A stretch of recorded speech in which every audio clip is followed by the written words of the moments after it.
उसकी जान निकलते हुए दिखाई जाए, ताकि पता चले कि फांसी पे लटकना कहते किसको है। अच्छा आमिर साहब, अगर एक थोड़ी सी और चीज़ देखी जाए कि देखिए जैसे हमारा जो मुल्क है वो इस्लामी जमहूरियत पाकिस्तान के में इस्लामी कवानीन के मुताबिक हमें ज़िंदगी गुजारनी सब कुछ है, लेकिन हमारे यहाँ वो चीज़ नहीं है। अगर हम बात करें दूसरे कंट्रीज़ की तो वो लोग बड़ी एक महज़ब ज़िंदगी गुजार रहे हैं, चाहे वो जैसे भी हैं या कुछ भी हैं, वो हमारे रूल्स एंड रेगुलेशंस को फॉलो कर रहे हैं। हम मुसलमान होते हुए, हम इस्लामी होते हुए हम उन चीजों को लेके नहीं चल रहे जो कि वो मतलब उनकी साजिशें हैं, कुछ भी कामयाब तो हो रहे हैं ना। हमारे पास तो वो सारा दीन, हमारे पास तो वो इल्म, और अल्लाह ताला ने मुसलमानों को जो अफजलियत सबसे ज्यादा दी है वो तो हमारी सब कुछ कहीं हो चुकी है कि हम दुनिया में सबसे ज्यादा, सॉरी टू से, लेकिन हकीकत तो है कि हम करप्ट हैं, हम शर पसंद हैं, हम दहशतगर्द हैं, हम क्या कुछ नहीं, हम ये सब कुछ नहीं है, हम ये सब कुछ नहीं, लेकिन हमारे ऊपर एक स्टैंप लग चुका है। स्टैंप लग चुका है। क्यों लगा? कुछ लोगों की वजह से। असल में बात यह है कि मुसलमान मोहब्बत, सलामती, फिर मोहब्बत, फिर इंसान, इंसानों से इतना सब कुछ करना है, मोहब्बत, सलामती, फिर मोहब्बत, फिर इंसान, यानी आप इंसानों से प्यार करने वाला होता है मुसलमान। मुसलमान की हुकूमत में जितने भी दूसरे मज़ाहिब के लोग हैं वो सब महफूज और मामून होते हैं। मुसलमानों की हुकूमत में वो आज़ादाना तौर पर अपने तमाम जितने भी मजहबी रसूमात होती हैं उनकी, उन सब पर वो आज़ादाना अमल कर रहे होते हैं, उनको कोई रोक टोक नहीं होती। मुसलमानों की हुकूमत में कोई शख्स दूसरे शख्स को नुकसान नहीं पहुंचा सकता। मुसलमानों की हुकूमत में कोई चोर चोरी करके तो देख ले, सरेआम उसके हाथ कट जाते हैं। कोई एक इंसान को कत्ल करके तो देख ले, सरेआम उसका सर कलम कर दिया जाता है। सजाएं देने वाले तो बने मुसलमान हुकूमत। लेकिन अगर देखा जाए, सॉरी टू इंटरप्ट यू, लेकिन अगर देखा जाए तो इस वक्त हमारे यहाँ बहैसियत मुसलमान होते हुए हमारे यहाँ ये सारे कवानीन इस तरह नहीं है, तभी तो हम मतलब ही नहीं है।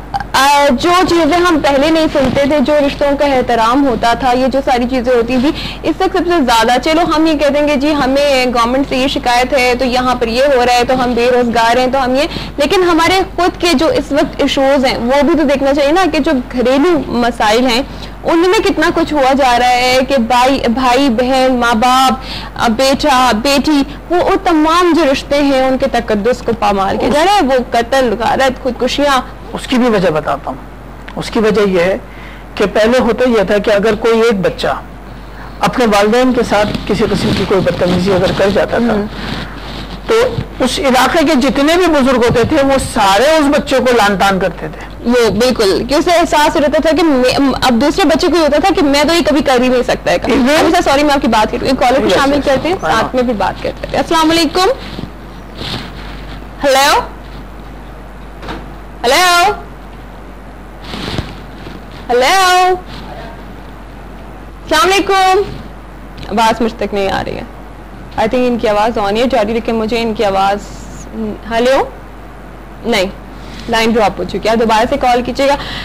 अच्छा, जो हमारी बात हो रही थी कि वो अगर बच्चा देख लेता है तो उसे एक खौफ हो जाता है कि मैं ये काम कर ही नहीं सकता। आमिर साहब, एक छोटी सी यहाँ पर एक बात कहना चाहूंगी, एक मिसाल देना चाहूंगी कि एक वक्त वो था जब ये गुस्सा और ये सारी चीजें और रिस्पेक्ट और एहतराम जैसी बातें हो रही हैं, तो हमारे यहाँ पहले बड़ा एक एहतराम होता था बड़ों का भी, बिल्कुल देख के कांपना शुरू कर देते थे। हमारे अम्मा अब्बा जो बताते कि टीचरों के ऊपर नजर पड़ जाती थी तो रास्ता बदल लिया करते थे। उसके बाद कहते अस्सलाम वालेकुम, लाइन ड्रॉप हो चुकी है। हमारे आज हमारे साथ शामिल ही नहीं हो पा रहे। खैर मैं आपको बताती हूँ कि उसमें ये होता था कि जी अगर अपने टीचर को देख लिया है तो वहां से रास्ता चेंज हो रहा था। बिल्कुल। अच्छा, और उस वक्त ये था कि टीचर चले अगर डांटते भी थे कुछ थे तो वो बच्चे को कुछ ना कुछ सिखाना चाहते थे। वो उसके अंदर अपना इल्म, जो सारा अपना इल्म है वो उसके अंदर ट्रांसफर करना चाहते, वो सारा उसमें मुंतकिल करना चाहते थे कि वो बच्चा पढ़ लिखे। और फिर बहुत सारे ऐसे आए कि जिन्होंने बड़े बड़े कारनामे सर अंजाम दिए और बहुत अच्छे अच्छे जगहों पर अच्छी पोस्ट पर फाइज हुए।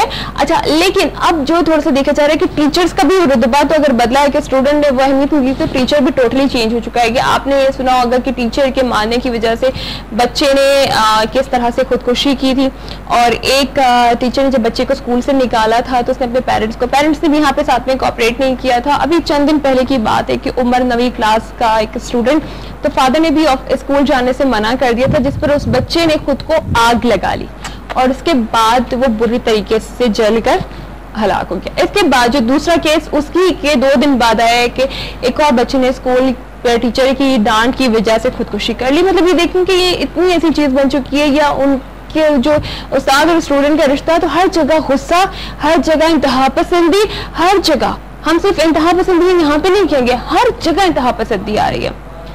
पाबंदी लगा दी जाए किस चीज पर? पाकिस्तानियों पर गाय का गोश्त खाने पर।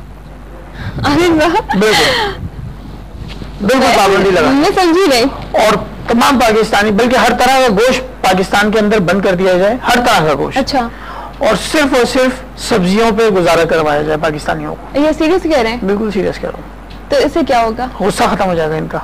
मतलब ये जो गोश्त वगैरह है, जो मीट से बनी हुई चीजें हैं, इनके इस्तेमाल से इंसान के अंदर जज्बात भड़कते हैं, इंसान के अंदर खुसूसन गुस्से का जो रुझान है उसमें इजाफा होता है, हमारे यहाँ तो जी सिर्फ बस सब कहते हैं कि सब्जियां और ये सारी चीजें तो लोग खाना ही नहीं चाहते। नहीं, बिल्कुल पाबंदी लगा दी जाए एकदम। मैं तो इतना, यानी इन हालात को देखते हुए तो क्या बताऊं मैं आपको, लेकिन बहरहाल ऐसा हो नहीं सकता, ये मुमकिन ही नहीं है। लेकिन बहरहाल अफसोस के साथ ये कहना पड़ता है कि दुनिया की सबसे बुरी चीज को हम इख्तियार करते चले जा रहे हैं, और दुनिया की सबसे अच्छी चीज को हम छोड़ते चले जा रहे हैं। बुरी चीज सबसे गुस्सा, और सबसे अच्छी चीज आपस में मोहब्बत, रवादारी, ये हम बिल्कुल भूलते चले जा रहे हैं। भाईचारा, इज्जत व एहतराम एक दूसरे का, अपने वालिदैन का इज्जत व एहतराम, ये सारी चीजें हम अपने अंदर से दूर करते चले जा रहे हैं।